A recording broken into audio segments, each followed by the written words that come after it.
Bonjour à tous, je m'appelle Kylian, étudiant à l'ESEL en 5e année et je suis ici pour vous présenter mon projet de diplôme.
J'espère que ce premier avant-goût du projet vous a plu.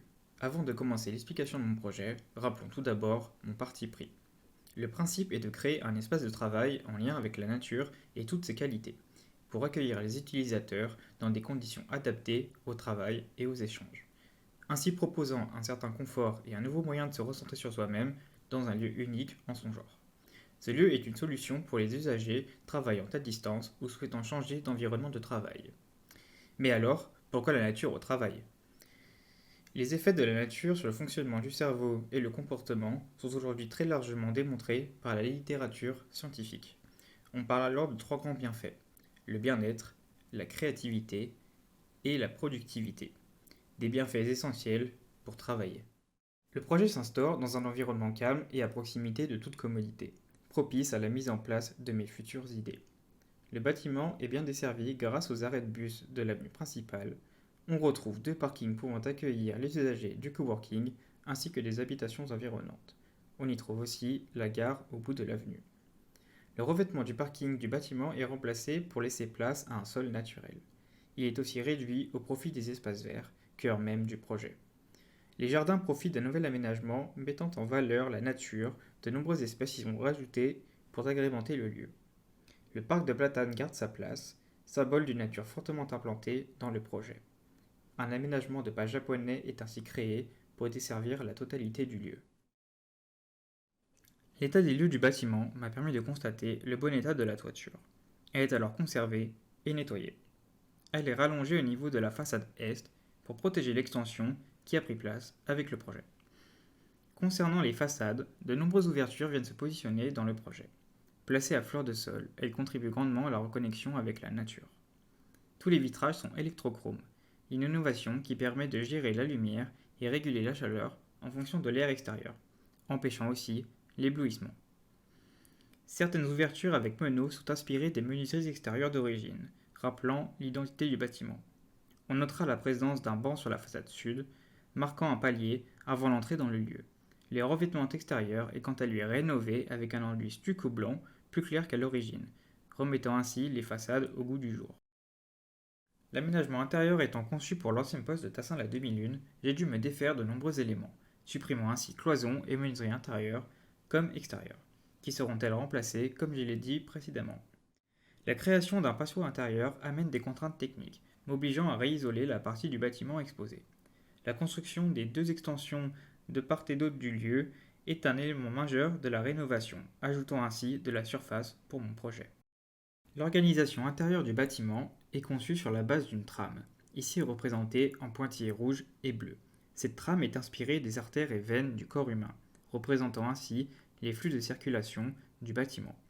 L'artère, ici représentée par un long couloir qui amène directement l'usager à la nature et desservant ainsi des veines les zones de travail.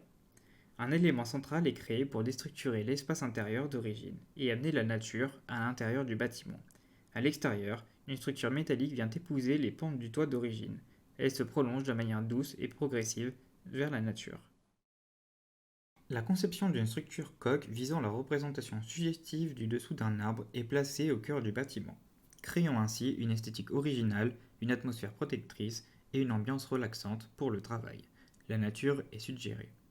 Ces coques abritent un faux plafond dissimulant toute la partie technique concernant le système d'éclairage et l'isolation aussi bien thermique qu'acoustique.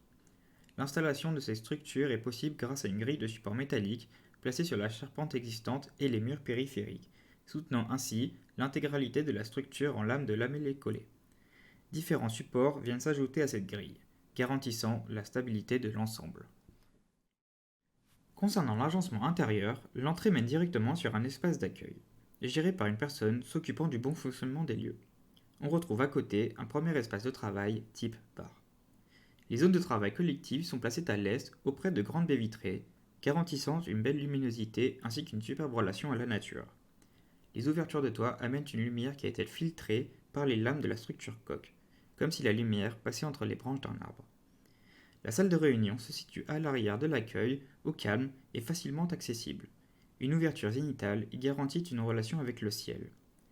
La grande hauteur sous toit permet à la lumière de se diffuser de manière très douce sans éblouir les usagers. Un patio intérieur est créé au cœur du bâtiment pour inviter la nature au sein du lieu.